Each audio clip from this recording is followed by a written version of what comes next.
He gets picked off, though. That's going to be another player. And look at this here. Bravo. Hey, don't do it. Don't fall off the edge so I can get my points, bro. Yeah, right. Don't commit suicide. I got you. Well, I like this here. So they are going to be controlling the. Is that sports on TV? I think so.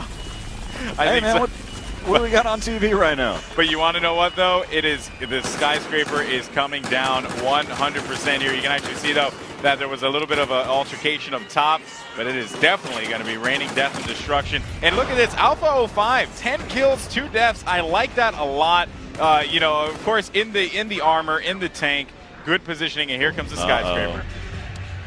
And so for those of you that are questioning, I don't know, I think we mentioned it a couple times so far, but if you're just now tuning in, the one way that you take out this skyscraper here on Siege of Shanghai, there are 4 pillars that are well defined on the fact that they're unstable, and you can see that 2 highly explosive rockets, you can have some artillery, maybe even some tanks that are shooting at those pillars. Usually takes 2 shots per pillar to be able to take down that skyscraper. And we see how the Levolution has altered the gameplay going into this later part of this map.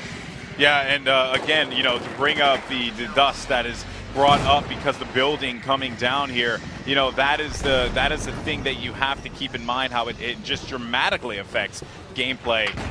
Air units are not as effective because of the fact that this dust is surrounding here. And look at this, this lone guy. Well, that's a smart move, because right now, unless they don't have the flag, right now, this is where the new point exists. Whoa. It looks like he's been spotted. He's trying to be able to stay alive. Maybe that might have been his teammates shooting at him. But you got that attack helicopter right there. It's going to be a nice little air battle that's happening so far. Again, right over where that the rubble is for the skyscraper. Yeah, and you know, and that is the cool part too, just to see all these moving parts in action. As you can see, the helicopter is trying to get into some craziness there, but I hear that it is not done. And there, oh, wait a minute though. Look out! He's going to have some flanking. There's going to be a 3v1 right here up on top of that C flag.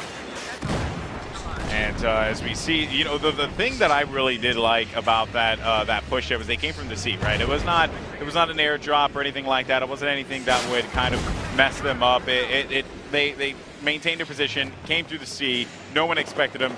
Great teamwork. And now they have C. Look at that, the C to get C. They had 3 members that worked together. I mean, you had 2th by sea, 1th by land. Oh my God! And was able to take out the 1 member. 2th by sea. Oh man! And another cool thing, you saw that one player actually dive into the water there. We had spoke about it before. There's no like official term for it, but you can swim faster, or as No, it's a sprint swim. Sprint swim. It's official. And leaderboard there. Look at that! How different perspective. The ways that you can switch between players. Yeah. Can we take another look here?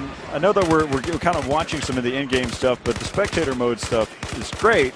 And having the ability to hot switch. I mean, we saw the tabletop view. Yeah, actually, and how you can sit there and select players that are inside the action.